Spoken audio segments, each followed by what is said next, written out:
Hello दोस्तों, स्वागत है आपका अपने YouTube channel Rohit Goswami law classes में।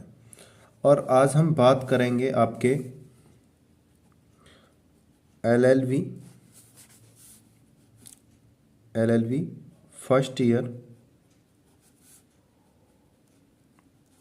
के सेम फर्स्ट का जो हमारा पेपर होता है थर्ड,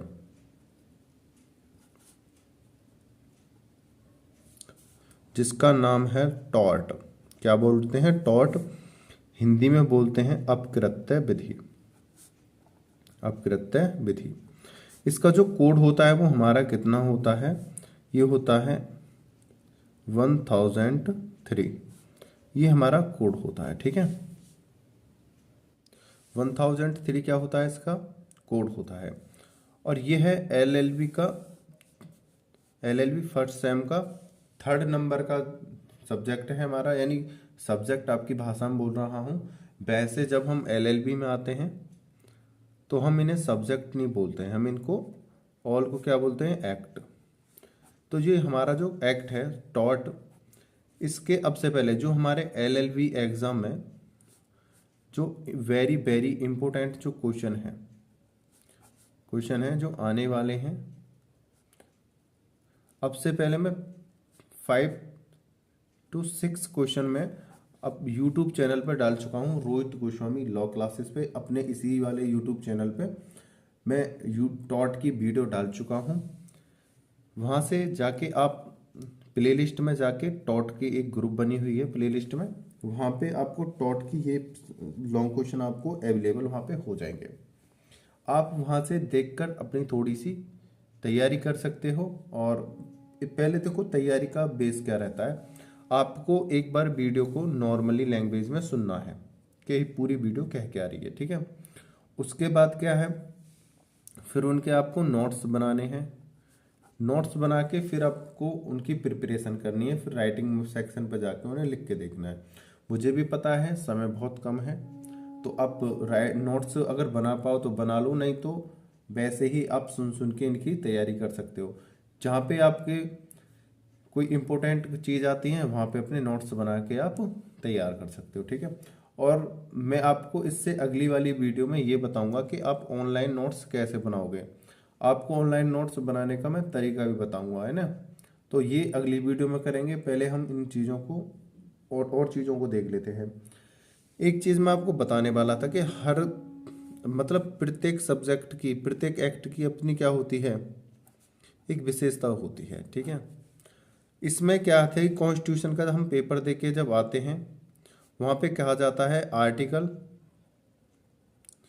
और केस पे ज़्यादा जोर दिया जाता है। आर्टिकल और केस पे ज़्यादा जोर दिया जाता है, ठीक है। लेकिन इस और यहाँ पे कम लिखा जाता है। क्या? कम लिखने को कहा जाता है, लेकिन सटीक लिखने को कहा जाता है, सही है। लेकिन ये जो टॉट है, टॉट के अंदर क्या है, ज़्यादा से ज़्यादा लिखना है हमें। ज़्यादा से ज़्यादा, जैसे हिस्ट्री में लिखते हैं ना, हिस्ट्री में इसी तरह से लिखना है। और हमें क्या देनी है, सत्य घटनाएं बता देनी है। अगर आपके आसपास भी कोई घटना हुई है, ये नहीं कि जो बुक में है घटना, जो बुक में है केस आप उन्हीं को दे सकते हो, कोई घटना उन्हीं को बताओगे।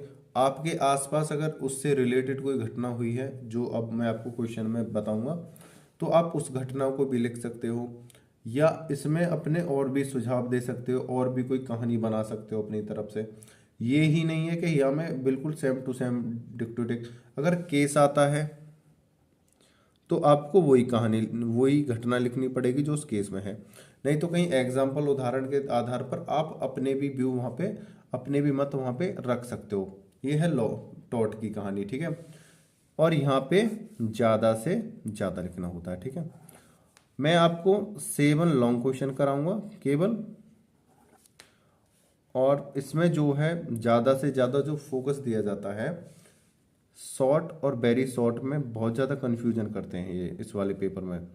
वेरी शॉर्ट और शॉर्ट में यहाँ पे ये बहुत ज़्यादा कन्फ्यूजन करते हैं। यहाँ पे बहुत ज़्यादा परेशान करते हैं बच्चों को, कभी किसी वर्ष कुछ दे दिया, कभी कुछ दे दिया, कभी कुछ, नई नई चीज़ें देते हैं।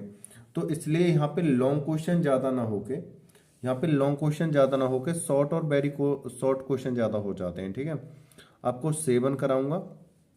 7 में से वहाँ पे 5 आते हैं, 5 में से हमें कोई 2 करने होते हैं।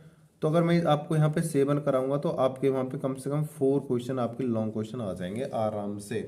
ठीक है ना। दिक्कत आती है हमारे इस 40 नंबर के पेपर में, शॉर्ट और वेरी शॉर्ट में, तो उसकी सेटिंग करनी है।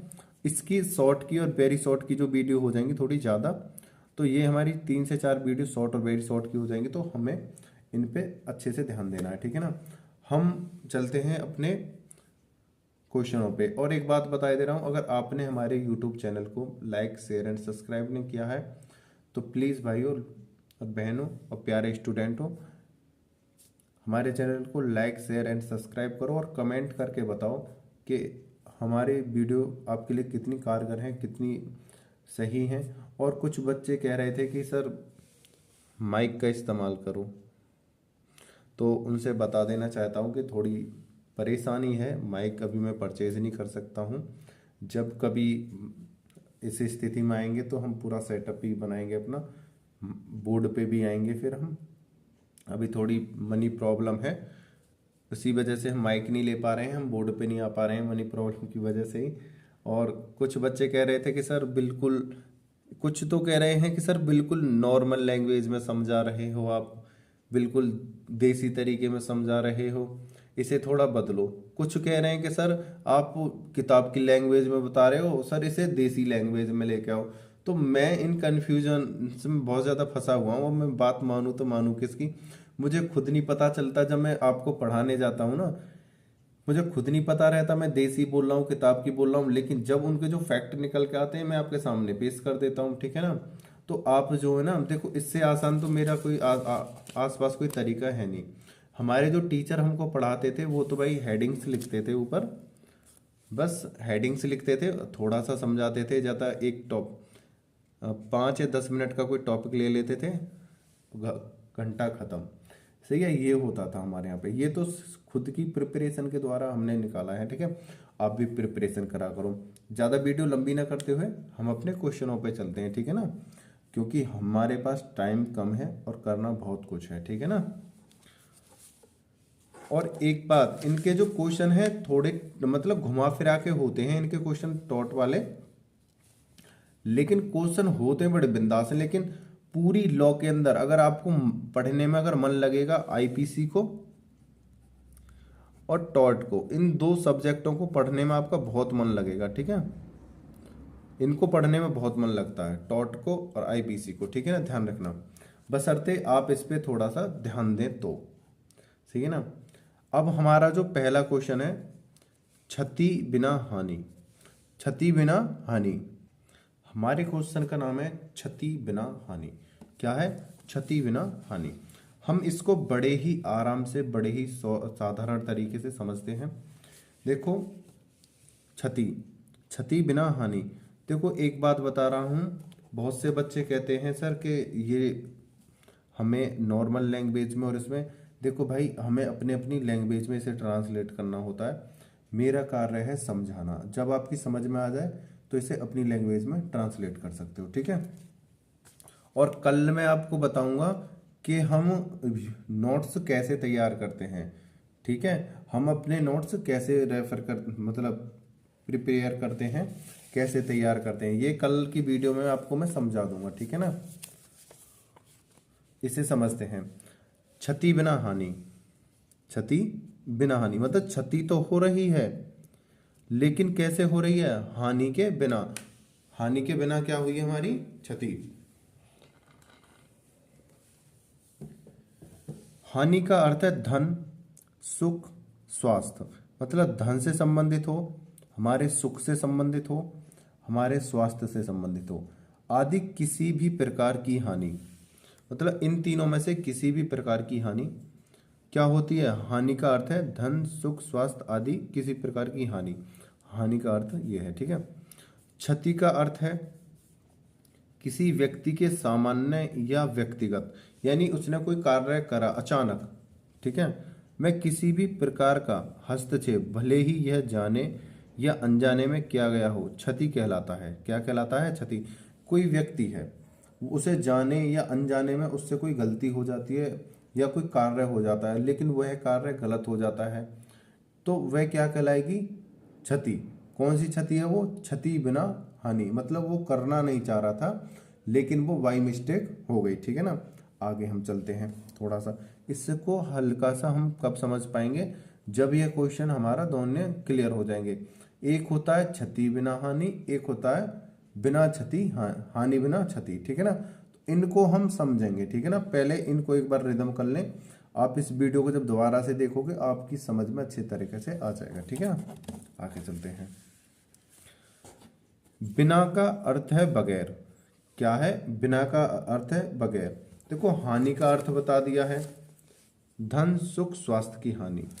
क्षति का है यह जाने या अनजाने में किया गया हो, यानी क्षति कहलाता है। कोई कार्य किसी से सामान्य हो या व्यक्तिगत हो, मतलब उससे कोई कार्य बिगड़ गया हो, है ना, क्षति। बिना का मतलब होता है बगैर। ठीक है। अब आगे चलते हैं। अर्थात इन तीनों को मिला के क्या अर्थ निकलता है इनका? क्वेश्चन बड़ा सा लग रहा होगा लेकिन बस समझाने के लिए इतना लिखा हुआ है। अर्थात क्षति बिना हानि का अर्थ है कानूनी अधिकार की अवहेलना के बगैर हानि। मतलब कानूनी जो अधिकार हैं, जो हमें कानून ने जो अधिकार दिए हैं कि भाई हमें सबको यह नियम कायदा कानून मानने हैं, उनकी अवहेलना नहीं की गई, उनको तोड़ा नहीं गया है। मतलब बाई मिस्टेक, अचानक कोई हमसे क्या हो गई है? गलती हो गई है। ठीक है ना। तो ये कह रहे हैं क्षति बिना हानि का अर्थ है कानूनी अधिकार, जो हमें कानून से अधिकार मिले हैं, कि अवहेलना के बगैर हानि। मतलब उन्होंने नियम का पालन तो करा था लेकिन फिर भी हानि अचानक हो गई है। ठीक है। आगे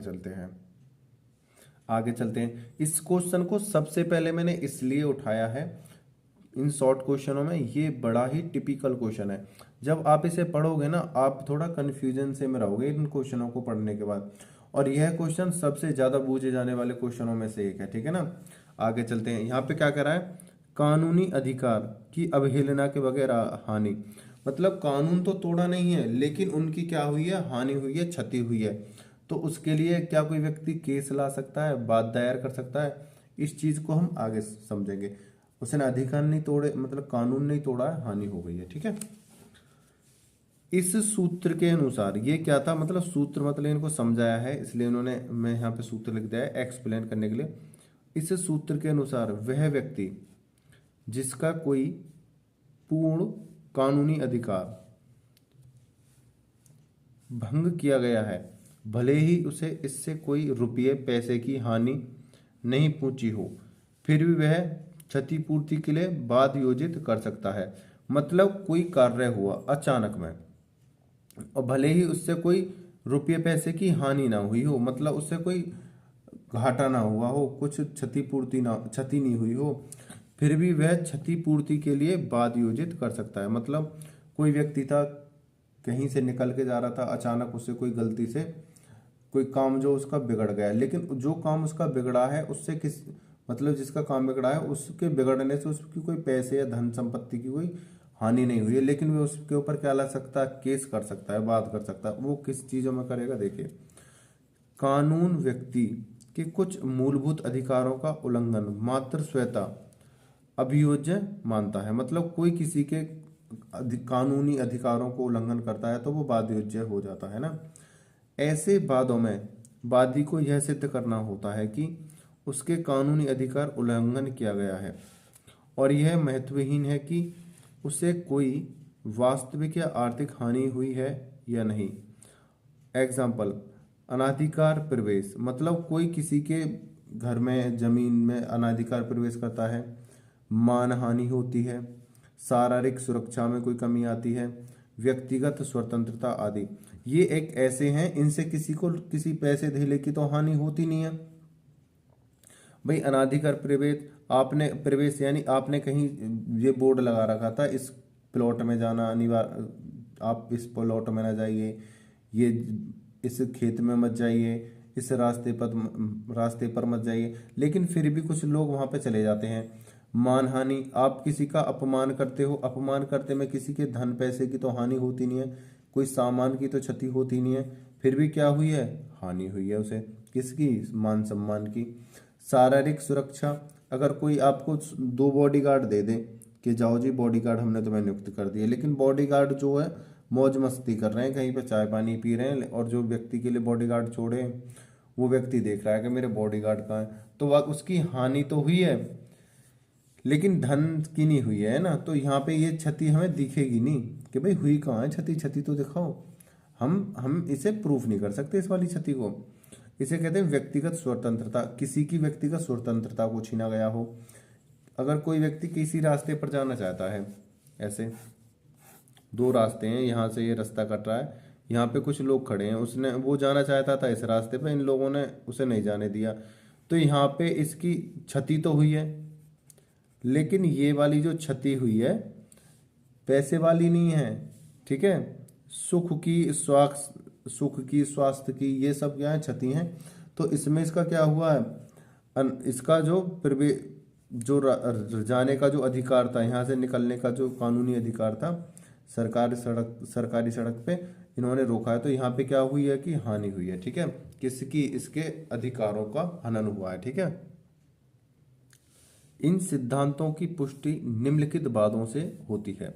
देखो ये जो अभी मैंने आपको समझाया था उसका एक हमें एग्जाम्पल भी देना है, तो एग्जाम्पल को हम पढ़ते हैं, ठीक है ना। मार्जट्टी वर्सेस विलियम्स, थोड़ा सा देखते हैं। मार्जट्टी वर्सेस विलियम्स 18,303 VS, इनको हम ना लिखना चाहें तो कोई ज़रूरी नहीं है, सिर्फ यह जो एक अंग्रेजी बात है, हम अगर इसे काटना चाहें तो काट सकते हैं, अगर याद करो तो याद कर सकते हो। आप मार्जट्टी वर्सेस विलियम्स के बाद में ऐसा लिख सकते हैं, यहाँ पे है मार्जट्टी विलियम्स के बाद में, यहाँ पे लिख देंगे के बाद में। बाद का मतलब केस होता है, बाद का मतलब वह बात नहीं है कि तेरे बाद मैं जाऊंगा, तू मेरे बाद तू जाएगा, वो वाला बाद नहीं है। बाद का मतलब केस है। वादी का बैंक में काफी धन जमा था, मतलब इस वाले केस में क्या क्या बात हुई है, मैं वादी का बैंक में काफी धन जमा था, फिर भी प्रतिवादी बैंक ने उसका चेक अनादर कर दिया, ठीक है, अनादर कर दिया। वादी ने प्रतिवादी के विरुद्ध क्षतिपूर्ति का दावा किया कि भाई मेरे तो इन्होंने अनादर कर दिया है। निर्णय हुआ कि वादी क्षतिपूर्ति प्राप्त करने का अधिकारी है, भले ही चेक के अनादर से वादी को कोई वास्तविक हानि नहीं हुई। मतलब क्या था इसमें, एक व्यक्ति था, क्या है कि मतलब एक व्यक्ति था, वो बैंक में गया, ठीक है ना। बैंक में जाने के बाद उसने अपने चेक दिया कि भाई मेरे चेक को बना दो, तो उसके मतलब अकाउंट में पैसे तो थे, लेकिन बैंक वालों ने क्या कहा कि आपके अकाउंट में पैसे नहीं है या आपके अकाउंट से पैसे नहीं निकल सकते हैं। तो क्या करा उसने, कहा मेरे अकाउंट में तो पैसे हैं, आपने मुझसे मना क्यों करा, मुझे परेशान क्यों कर रहे हो, मुझे मानसिक प्रताड़ना क्यों दे रहे हो, हैं मुझे टेंशन में क्यों दे रहे हो। उसके लिए उसने क्या करा, उसके ऊपर केस डाल दिया। क्या डाल दिया, केस डाल दिया। और केस में कहा क्या क्या कहा जाता है कि हानि हुई है लेकिन क्षति बिना हानि हुई है ना। हानि तो हुई है, किसकी हुई है, मान सम्मान की हानि हुई है, उसे टेंशन मिली है, और क्या हुआ है, हानि हुई है, लेकिन उसमें किसी पैसे की, भूमि की, सामान की क्षति नहीं हुई है, ठीक है ना। ये होता है हमारा, ये था हमारा क्षति बिना हानि, ठीक है। आगे चलते हैं दूसरे क्वेश्चन पे, ठीक है। दूसरा क्वेश्चन क्या कहता है, मतलब क्वेश्चन दूसरा नहीं है, इसी का दूसरा पार्ट है, उसे भी समझते हैं हम। ये है हमारा पार्ट दूसरा। पार्ट दूसरा हमारा क्या कहता है, हानि हुई है बिना क्षति। तो इसमें 2 चीजें बनती हैं, अभी मैंने क्या बताया था, क्षति हुई है बिना हानि, हानि हुई है बिना क्षति। तो हानि तो हुई है लेकिन उसमें क्या नहीं हुआ है, क्षति नहीं हुई है। जैसे एक एग्जांपल देता हूं कि हमने कोई होटल खोला, जैसे किसी व्यक्ति ने होटल खोला और उसका होटल अच्छा खासा चल रहा था, और होटल में लगभग पर डे 1000 लोग खाना खाते थे, ठीक है। अब क्या होता है, इसके होटल को चलते चलते 10 वर्ष हो गए हैं, ये अच्छी कमाई कर रहा है। उसी के पास एक दूसरे व्यक्ति ने अपना होटल खोल लिया है, वहीं पर दूसरे व्यक्ति ने अपना क्या करा, होटल खोल दिया है। अब क्या हुआ, इसके यहाँ पे पर डे 1000 लोगों का खाना बनता था। अब दूसरा होटल खुलने की वजह से यहाँ पे जो संख्या कम हो गई, 600 प्लस 700 प्लस, यानी कि इनके जो कस्टमर कट के इधर आने लगे। ठीक है, तो इसमें क्या कहा गया है कि उनकी हानि तो हुई है। और हानि कैसी हुई है? बिना क्षति, मतलब ना तो कोई टूट फूट हुई है, ना कोई सामान बेकार हुआ है, लेकिन हानि हुई है किसके बिना? हानि बिना क्षति के हुई है। ठीक है, इसको अब हम आगे चलेंगे तो आप समझ जाओगे कहना क्या चाहता है ये क्वेश्चन। ठीक है, और इससे पहले वाले क्वेश्चन को भी आप समझ गए होंगे, उसमें क्या कहता था, देखो इन दोनों का कंफ्यूजन अभी निकाल देंगे। इसमें क्या था? बिना क्षति के क्या हो गई है? हानि। इसके जो कस्टमर इधर आने लगे थे तो इनको हानि होने लगी थी फर्स्ट वाले को। तो अब दूसरा वाला, पहला वाला देखते हैं, वो क्या था? क्षति हुई है। क्षति कैसे हुई है? बिना हानि के। उसमें क्या कह रहे थे, अगर आपका ऐसे कंफ्यूजन दूर हो जाए तो देखते हैं कि क्षति हुई है बिना हानि के, बिना क्षति हुई है बिना हानि के। जैसे कोई एक व्यक्ति था, वो अपने बैंक गया, बैंक से पैसे निकालने के लिए। ठीक है, लेकिन बैंक में उसके काफ़ी पैसे थे, लेकिन जो बैंक मैनेजर था उसने बोला कि आपके अकाउंट में पैसे नहीं है और आपके अकाउंट से पैसे नहीं निकल सकते। उसने बोला कि मेरे अकाउंट में तो पैसे हैं और आप दे नहीं रहे हो, मेरे कानूनी अधिकारों का उल्लंघन कर रहे हो आप तो हैं। तो ये जो क्षति हुई है बिना हानि के हुई है। और यहाँ पे क्षति, इसके लिए क्या कर सकता है? ये क्या कर सकता है? बात दायर कर सकता है। किसके लिए? जो इन्होंने हानि करी है, क्षति बिना जो हानि करी है उसके लिए ये बात दायर कर सकता है। तो ये था पहले वाला और ये एग्जाम्पल था सेकंड वाला। अब पहले वाले की थ्योरी में करा चुका हूं और इसकी थ्योरी सेकंड वाले की देखते हैं। जब किसी अन्य व्यक्ति के कार्य से, मतलब किसी दूसरे व्यक्ति के कार्य से हानि पहुंची हो किंतु वादी के किसी कानूनी अधिकार का उल्लंघन ना हुआ हो, मतलब वादी यानी जो वाद गिर रहा है, वाद का मतलब यानी केस जो डाल रहा है उसकी कोई हानि नहीं हुई है। ठीक है ना, किसी कोई हानि नहीं हुई है किंतु वादी के किसी कानूनी अधिकार का उल्लंघन ना हुआ हो, तो हानि हुई है, हानि पहुंची है लेकिन कानूनी अधिकार का उल्लंघन नहीं हुआ है। ठीक है, उसे क्षतिपूर्ति प्राप्त करने का अधिकार प्राप्त नहीं होगा। धन या संपत्ति की हानि अभियोज्य नहीं होती। ठीक है, अपकृत्य यानी कार्य, अपकृत्य का मतलब होता है कार्य। अपकृत्य विधि में अनुचित कृत्य, कृत्य होता है कार्य, अपकृत्य विधि में अनुचित कार्य वे कार्य हैं जिनके द्वारा वादी के कानूनी अधिकार का उल्लंघन होता है। ठीक है, इसमें क्या कहा गया है कि इसमें हर व्यक्ति के कानूनी जो अधिकार हैं उनका उल्लंघन किया जाता है। ठीक है, दूसरे शब्दों में इसे देखते हैं, कानूनी अधिकार के उल्लंघन के बिना हुई हानि अभियोज्य नहीं होती है। मतलब कानूनी अधिकार का उल्लंघन नहीं हुआ है, उसके बिना हानि अभियोज्य नहीं होती है। जब हमारे कानूनी अधिकार का उल्लंघन होता है जब भी हानि जो हमारी क्या होती है? अभियोज्य होती है। ठीक है, आगे चलते हैं। भले ही उससे वादी को कितनी भी बड़ी आर्थिक हानि क्यों ना उठानी पड़े, जब तक हमारा कोई कानूनी अधिकार भंग नहीं होगा, जब तक हमारा कोई भी कानूनी अधिकार भंग नहीं होगा तब तक हमें किसी भी प्रकार का वाद दायर नहीं कर सकते, है ना, भले ही चाहे वो क्षति कितनी ही बड़ी क्यों ना हो। अब जैसे यहाँ पे देखो, इस व्यक्ति ने होटल खोल रखा था ऑलरेडी, इस दूसरे व्यक्ति ने खोला होटल, इसको हानि तो हुई, आर्थिक हानि हुई।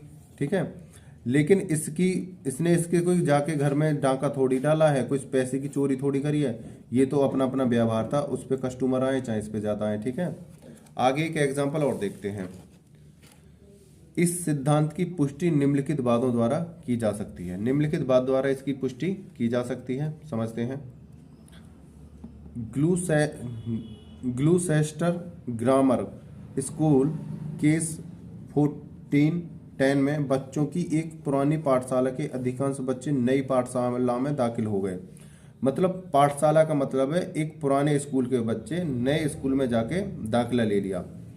फलस्वरूप पुरानी पाठशाला को भारी आर्थिक हानि हुई। भाई जब एक स्कूल से दूसरे स्कूल में बच्चे जाएंगे तो भाई उनकी तो आर्थिक स्थिति कमजोर हो ही जाएगी पहले वाले की।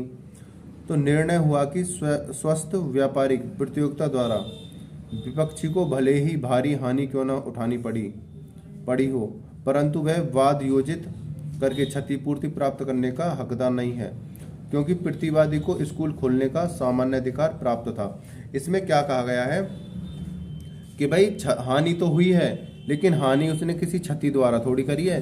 भाई जैसे तुमको अधिकार है स्कूल खोलने का, ठीक है, फर्स्ट को अधिकार है स्कूल खोलने का, तो भाई सेकंड को भी तो यही सेम अधिकार होने चाहिए। तो उसने, तुम्हारे स्कूल में 1000 बच्चे थे, अब ये दूसरे ने खोला, अब ये इसमें से 500 बच्चे यहाँ ट्रांसफर हो जाएं, तो इसमें इस वाले की कोई गलती नहीं है और ये फर्स्ट वाला इस पर कोई केस नहीं दायर कर सकता, बशर्ते इसकी हानि कितनी भी बड़ी क्यों ना हो गई हो, ठीक है, ये इस पे केस नहीं डाल सकता। और चलते हैं अपना आगे समझते हैं। मैं आपको पहले ही बता चुका हूँ, ये बहुत ही इंटरेस्टिंग विषय है, बहुत ही अच्छा एक्ट है।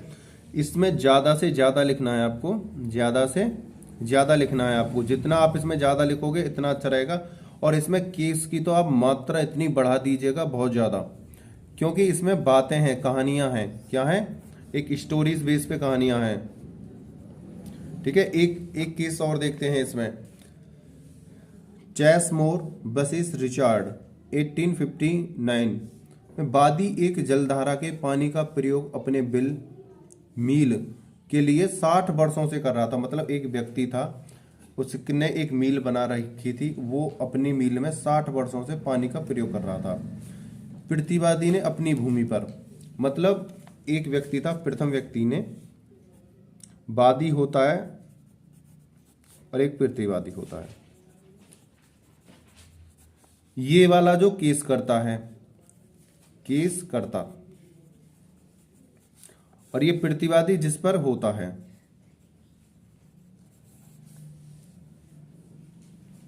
आगे देखते हैं कि देखो, एक वादी था, वो अपने जलधारा के पानी का प्रयोग अपने मील के लिए 60 वर्षों से कर रहा था। वादी जो है पिछले 60 वर्षों से उसका प्रयोग करता आ रहा था अपने मील में पानी ले जाने के लिए। अब क्या हुआ, प्रतिवादी मतलब जो दूसरा पक्ष था, प्रतिवादी ने अपनी भूमि पर एक गहरा कुआं खुदवाया, मतलब एक गहरा जो कुआं खुदवाया उसने, जिससे वादी के, यानी पहले वाला व्यक्ति था, उसके वादी के मील को पानी मिलना बंद हो गया। निर्णय हुआ कि वादी क्षतिपूर्ति पाने का अधिकारी नहीं है, क्योंकि प्रतिवादी को अपनी भूमि पर कुआं खोदने का सामान्य अधिकार था, ठीक है। पहले वाला व्यक्ति, प्रथम व्यक्ति पानी का उपयोग कर रहा था पिछले 60 वर्ष से, ठीक है। अब ये दूसरे वाले व्यक्ति ने अब क्या करा, अपने यहां पे एक पानी का प्रयोग कर रहा था 60 वर्ष से, दूसरे ने अपने यहाँ पे कुआं खुदवा लिया, है ना। अब क्या हुआ, कुआं खुदने की वजह से इसके जो पानी की जो मात्रा थी वो कम हो गई, ठीक है, मात्रा हुई कम। तो ये जो पहला वाला व्यक्ति है, इस पे इसलिए केस नहीं ला सकता कि तुमने कुआं खुदवाया है तो मेरे यहाँ पानी आना कम हो गया है। भाई उसकी भूमि है, वो कुछ भी कर सकता है, कानूनी अधिकार है उसका, तो इस पर ये कोई बात नहीं ला सकता, ठीक है ना।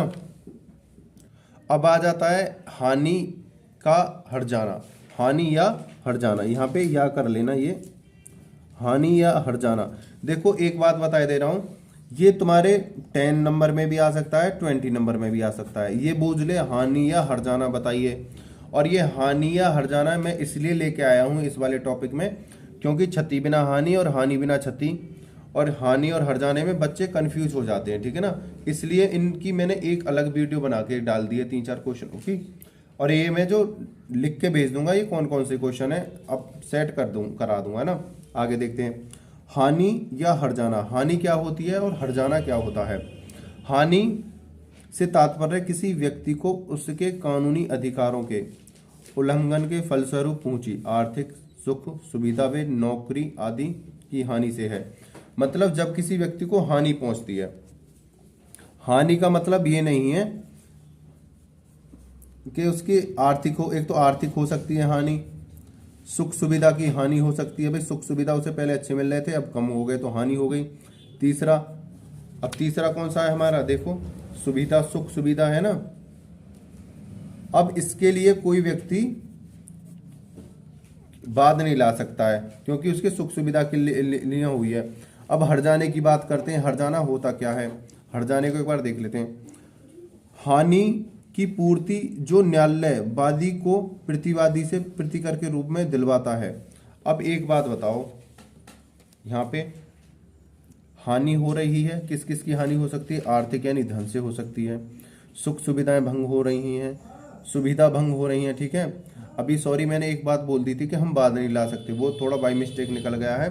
वादी जब बाद लेकर आएगा तो उसे दंड के तौर पर दूसरे वाले को हर्जाना देना पड़ेगा। हर्जाने का अर्थ है होता है हानि की पूर्ति, जो हानि हुई है उसकी पूर्ति के लिए हानि पूर्ति, जो न्यायालय वादी को प्रतिवादी से, प्रथम पक्ष को द्वितीय पक्ष से प्रतिवादी के रूप में दिलवाता है, जो प्राय हर्जाने के रूप में दी जाती है, ठीक है ना। अब एक बार ऐसे समझ लेते हैं, हानि, भाई किसी व्यक्ति को हानि हो गई, किसकी? पैसे की हानि हो गई, उसकी सुख सुविधाएं कम हो गई, ठीक है। अब ये जो व्यक्ति है केस लेके गया, ये प्रथम है। कौन है? प्रथम व्यक्ति। इसने केस करा कि सर द्वितीय व्यक्ति की वजह से मुझे परेशानियां हो रही हैं, ठीक है। तो ये वाला व्यक्ति इसके ऊपर केस डालेगा, ठीक है। इसने क्या करा? केस डाल दिया। न्यायालय ने निर्णय दिया इन दोनों का। न्यायालय ने इस वाले व्यक्ति से पैसे लिए, इस वाले को पैसे दिलवाए, ठीक है, कि इनकी तुमने सुख सुविधा भंग की है, हानि करी है, उसके लिए आप इनको पैसे दोगे। तो प्रथम पक्ष को पैसे मिलेंगे, किससे? द्वितीय पक्ष से। न्यायालय का ये निर्णय होगा, ठीक है ना। और उसको जो पैसे देते हैं उसको क्या कहते हैं? पैसे देने को हर्जाना, ठीक है। ये है दोनों का अंतर, ठीक है। आगे इनका एक एग्जांपल देख लेते हैं। देखो मैंने क्या बोला है? टॉट है। टॉट का मतलब है हिस्ट्री। जैसे हिस्ट्री के पेपर में बच्चे लिखते हैं ना धुआंधार, इस तरह से लिखना है, धुआंधार लिखना है और अनलिमिटेड लिखना है, 4-5 पेज लॉन्ग क्वेश्चन इतना सेट कर देना है आपको। यह कॉन्स्टिट्यूशन की तरह नहीं है कम लिखो, कॉन्स्टिट्यूशन नहीं है कि कम से काम चल जाएगा। उसमें क्या था? सटीक लिखो। यहाँ पे क्या है? कहानियां बना बना के लिखो। ध्यान रखना, ये बहुत अंतर है इन दोनों में। आगे एक एग्जांपल देखते हैं। ए वे के खिलाफ मानहानिजनक कथन छापता है। मतलब एक व्यक्ति है ए ने वे के खिलाफ, ए को हम अतुल मान लो, वे को विक्रम मान लो, इससे हम कहानी आसानी हो जाएगी। अतुल विक्रम के खिलाफ मानहानिजनक कथन छापता है, जिसके फलस्वरूप विक्रम अपने मित्रों की दृष्टि में गिर जाता है। कौन गिर जाता है? विक्रम जो अपने दोस्तों की नजरों में गिर जाता है और उसकी प्रतिष्ठा की हानि होती है। मतलब उसे शर्म आने लगती है, उसे लज्जा आने लगती है, उसे शर्म है ना। तो विक्रम इस हानि की क्षति हेतु पूर्ति के लिए बाद लाता है। क्षतिपूर्ति की वह रकम जो न्यायालय अतुल से दिलाता है हर्जाना कहलाती है, तथा मानहानिजनक कथन से प्रतिष्ठा को जो आघात पहुंचता है वही हानि है, ठीक है ना। इसमें क्या गया था? प्रथम व्यक्ति ने द्वितीय व्यक्ति की क्या करी? बेइज्जती कर दी। यहां पे समझ लो। अब इसे अपनी तरफ से बना देना। मैंने बोला था ना अपनी तरफ से कोई एग्जाम्पल दे सकते हो। प्रथम व्यक्ति ने द्वितीय व्यक्ति की क्या करी? ये प्रथम है। इस वाले व्यक्ति ने, ये अतुल है, ये विक्रम है, ये था, इसने इसकी क्या कर दी? बेइज्जती। प्रथम ने द्वितीय की बेइज्जती करी और द्वितीय ने केस लाया, ये केस लेके आ गए इनके ऊपर, इसने क्या करी? बेइज्जती, ठीक है। तो न्यायालय क्या करेगा? इनकी जो हानि हुई है, ये जो विक्रम थे अपने दोस्तों में क्या हो गए? शर्मिंदा। हानि हुई है इनकी, किसकी? इज्जत की। इज्जत की क्या हुई है? हानि। तो ये अब केस लेकर आए, तो जो न्यायालय ये कहेगा कि जो प्रथम व्यक्ति है अतुल, इसको क्या देगा? पैसे। अतुल पैसे देगा विक्रम को। तो ये है हानि और हर्जाना, ठीक है ना। इसमें यह कहा गया कि कुछ चीजें ऐसी होती हैं दिखाई नहीं देती हैं लेकिन हानि होती है। देखो जैसे मैंने आपको एग्जाम्पल दे चुका हूं काफी, ऐसे ही वहां पे आप एग्जाम्पल करोगे। उम्मीद करता हूं आपको ये बातें यहां तक अब तक समझ में आ गई होंगी। अभी थोड़ी सी एक चीज और देख लेते हैं। देखो मैं आपको क्षति बिना हानि करा चुका, क्षति बिना हानि, और हानि करा चुका बिना क्षति के, ठीक है। हानि बिना क्षति, ठीक है। फर्स्ट, सेकंड, थर्ड है हानि वे हर्जाना, दो ये हानि या हर्जाना ये करा चुका।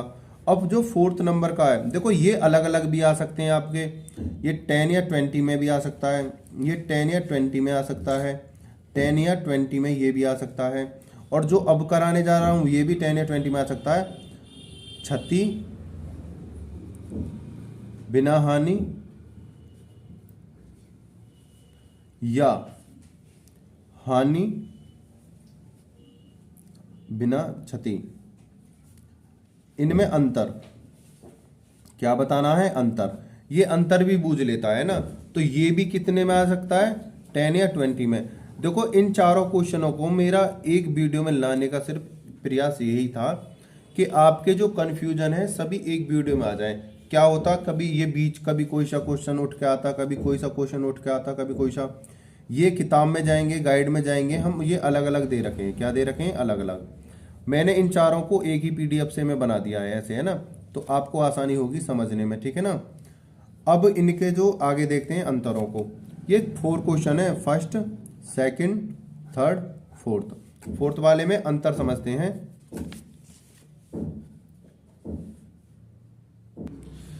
हमारे एग्जाम में हमें सिर्फ 10 नंबर में या 20 नंबर में ये लिखने को आ सकता है कि इन दोनों में अंतर बताओ। क्या बताओ, अंतर।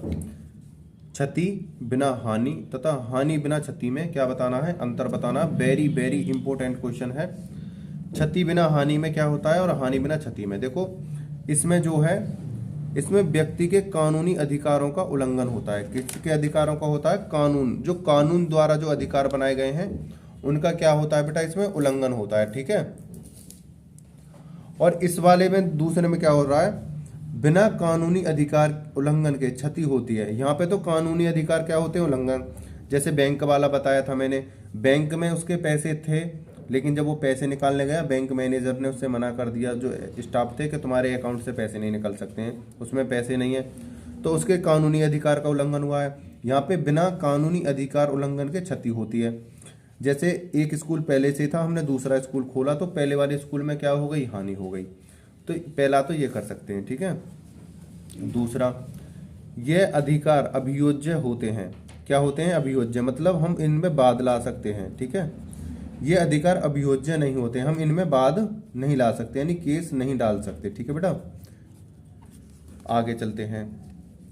केवल कानूनी अधिकार की अवहेलना प्रमाणित करना पर्याप्त होता है। बस इस वाले में क्या है, क्षति हुई है बिना हानि के, और इसमें क्या हुई है, कानूनी अधिकार की अवहेलना प्रमाणित करना पर्याप्त होता है, आर्थिक क्षति प्रमाणित करना आवश्यक नहीं है। बस आपको इतना बताना है कि जो हमारे कानूनी अधिकार हैं वो है उल्लंघन हुए हैं। इसमें आप अपनी तरफ से भी ऐसे भी बना सकते हो, कानूनी अधिकार का उल्लंघन होना, और इसमें बिना कानूनी अधिकार की अवहेलना क्षति प्रमाणित करने का कोई महत्व नहीं होता। जब तक कोई कानूनी अधिकारों का उल्लंघन नहीं होता है, क्षति का क्या नहीं होता, बाध्यज्य प्रमाणित नहीं हो सकता है। आगे चलते हैं।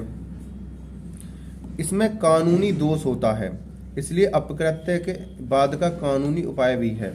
इसमें क्या होता है, जब हमारे कानून का, हमारी विधि का उल्लंघन होता है, तो इसमें क्या होता है, अपकृत्य बाद का कानूनी उपाय भी है। मतलब बाद का उपाय, जब हमारे किसी कार्य का या हमारी किसी कानूनी अधिकार का, विधि का उल्लंघन करते हैं, तो उसका उपाय क्या है, बाद डाल दो, केस डाल के हम अपने अधिकार को प्राप्त कर सकते हैं, कानूनी अधिकार प्राप्त कर सकते हैं। इसमें क्या है, इसमें नैतिक दोष होता है, इसलिए कानूनी उपाय नहीं है। इसमें क्या होता है, नैतिकता का मतलब, ये तो एक मान मर्यादा है कि भाई एक व्यक्ति ने स्कूल खोल रखा था और हमने वहीं पे दूसरा स्कूल खोल दिया, ये क्या है, नैतिकता है हमारी। भाई वो जोर जबरदस्ती आपका कोई बंद तो करा नहीं सकता। आपने मिठाई की दुकान खोल रखी थी, आपकी अच्छी मिठाई की दुकान चल रही थी, और दूसरे व्यक्ति ने भी वहाँ क्या करा, मिठाई की दुकान खोली, तो ये तो उसकी नैतिकता है, वो मन से थोड़ी आपकी हानि करना चाहता है। या आपने एक ट्यूशन खोला, ट्यूशन सेंटर चला रखा है और अच्छा चल रहा है, और वहीं पे एक दूसरा व्यक्ति आपके पास में ट्यूशन सेंटर खोल लेता है, तो वो आपको हानि तो कर रहा है, हानि तो, लॉस तो पहुंचा रहा है। इसे प्रॉफिट ज़्यादा होने लगा है, इसका प्रॉफिट कम हुआ, लॉस होने लगा, ठीक है। तो इसमें क्या है कि ये इसके ऊपर वाद नहीं ला सकता, केस नहीं डाल सकता, क्योंकि उसका क्या था, हक था इसको ट्यूशन खोलने का, ठीक है।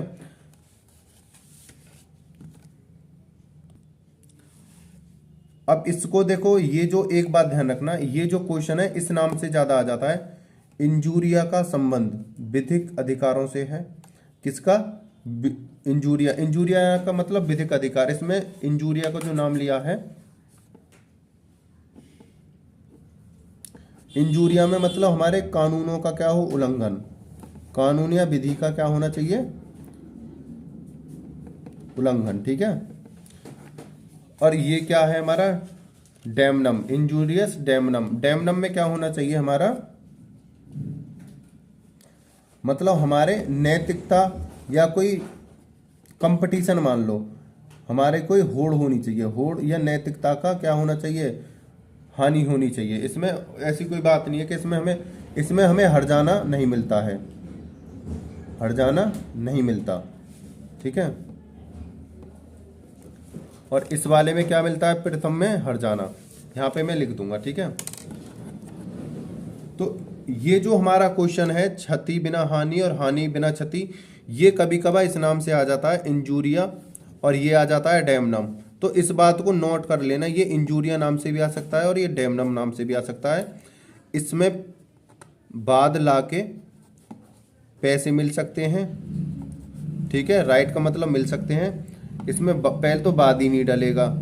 ठीक है। ना ही पैसे मिलेंगे। ठीक है। उम्मीद करता हूं आपको ये चारों चीजें समझ में आ गई होंगी। क्षति बिना हानि, हानि हुई है बिना क्षति, हानि या हर जाना, क्षति बिना हानि। ठीक है। हानि और इनमें अंतर। और अगर आपने हमारे चैनल को अभी तक लाइक शेयर एंड सब्सक्राइब नहीं किया तो प्लीज़ हमारे चैनल को लाइक शेयर एंड सब्सक्राइब कर लो और बेल आइकन घंटी को दबा लो। आपका पेपर है टॉट का, और मैं इस आगे और भी वीडियो आपके लिए लेके आ रहा हूँ। अब से पहले मैं प्ले लिस्ट में वीडियो डाल चुका हूँ, मैं बता चुका हूँ, आप जो देख सकते हो। ठीक है ना। वीडियो को अंत तक देखने के लिए धन्यवाद। टेक केयर, बाय बाय, जय हिंद, जय भारत।